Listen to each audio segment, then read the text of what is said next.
Dobre, už natáčame. No, ešte raz to dáme.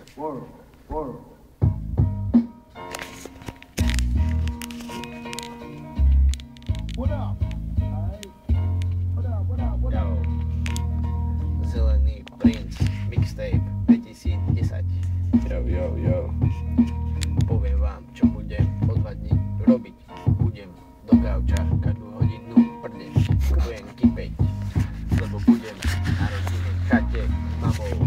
Tam mi povie, že som keket, že za kompom budem sedieť, CS-ko drtiť. Ale viem, lebo nebanujem, takže viem, že moji kamaráti budú iné veci drtiť, iné veci rolovať, potom páliť, inhalovať, exhalovať, dobrú hudbu počúvať, niekde v meste pri vodnej fajke chillovať a budú sa na kokotinách ujebávať.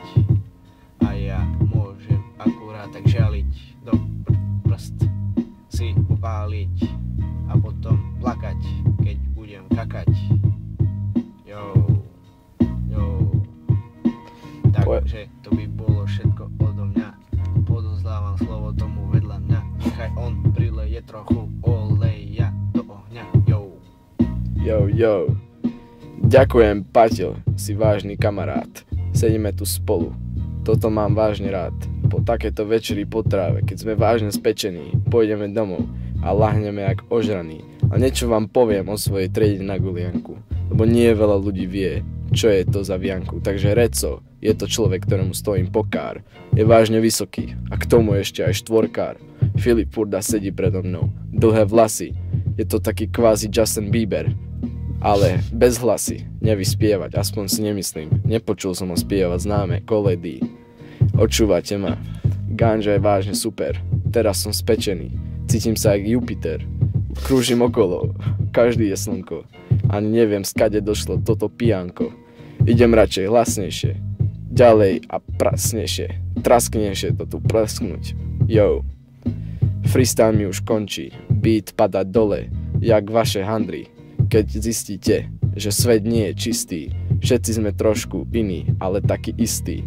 V podstate 99% našej genetiky je taká istá. Tak čo to istá? Čo to istí? Čo to zistia? Jo. Kámo, mne došli rímy, takže odovzdám slovo môjmu druhému členu nového týmy. Takže Paťo, takzvaný Green Prince, odovzdám ti slovo. Môžeš ísť. Takže ďakujem ti veľmi pekne, Maťo. Veď to mám za to, že nahovorili sme sa ako taký Kaťo a Maťo, lebo nebanujeme, pri dobrej hudbe chillujeme, stavy vychutnávame, na kokotinách sa smejeme a kvalitné rymy dávame ľuďom do hlavy, ako politici, ktorí tlačia kaleráby obyčajným ľuďom do gebule a z nich sa stávajú primitívne cikule. Nič nevedia o našej milovanej tráve, to je Boží dar, nech mi oblížu kár, keď to nevedia pochopiť, že trávu sa nedá navyknúť. Jo.